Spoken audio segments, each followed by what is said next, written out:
खबर शामिल करते हैं मेलसी से नुमाइंदा खसूसी मोहम्मद मुख्तार सलगी की रिपोर्ट के मुताबिक कमिश्नर मुल्तान डिवीजन आमिर करीम खान ने जिला विहाड़ी का दौरा किया है। कमिश्नर मुल्तान डिवीजन आमिर करीम खान ने टिब्बा सुल्तानपुर और घड़ा मोड़ पर विहाड़ी मुल्तान रोड की तामीर का जायजा लिया। डिप्टी कमिश्नर विहाड़ी इमराना तौकीर भी इस मौका पर इनके हमरा थी। तफसील के मुताबिक कमिश्नर मुल्तान डिवीजन आमिर करीम खान को डिप्टी कमिश्नर इमराना तौकीर और एक्सियन हाईवे उमर लतीफ़ ने विहाड़ी मुल्तान रोड के तरक्याती काम बारे ब्रीफिंग दी। कमिश्नर मुल्तान आमिर करीम खान ने टेस्ट पैमाने की मदद से सड़क की राइडिंग क्वालिटी को भी चेक किया। कमिश्नर मुल्तान डिवीजन आमिर करीम खान ने तामीराती काम की रफ्तार को बरकरार रखने की हिदायत की।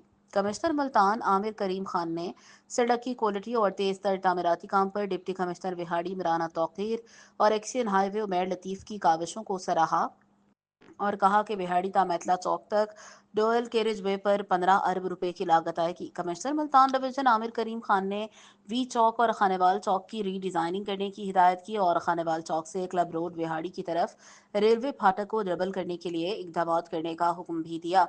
डिप्टी कमिश्नर बिहाड़ी इमराना तौकीर ने कहा कि बिहाड़ी मुल्तान रोड की एक साइड 20 किलोमीटर तक कारपेटेड हो गई है।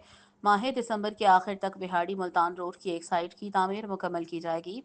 डिप्टी कमिश्नर इमराना तौकीर ने बिहाड़ी मुल्तान रोड के तामीराती काम बारे ब्रीफिंग दी। इस मौका पर superintending engineering highway Multan division Ghulam Nabi, additional deputy commissioner finance, deputy director development Muzaffar Khan, assistant commissioner Mailsi Rana Zohaib Kareem, XEN highway Umar Latif, deputy director public relations Mian Naeem Asim, SDO highway बिहाड़ी मोहम्मद मूसा, एसडीओ हाईवे मेलसी हसन इरशाद और दीगर अफसरान मौजूद थे।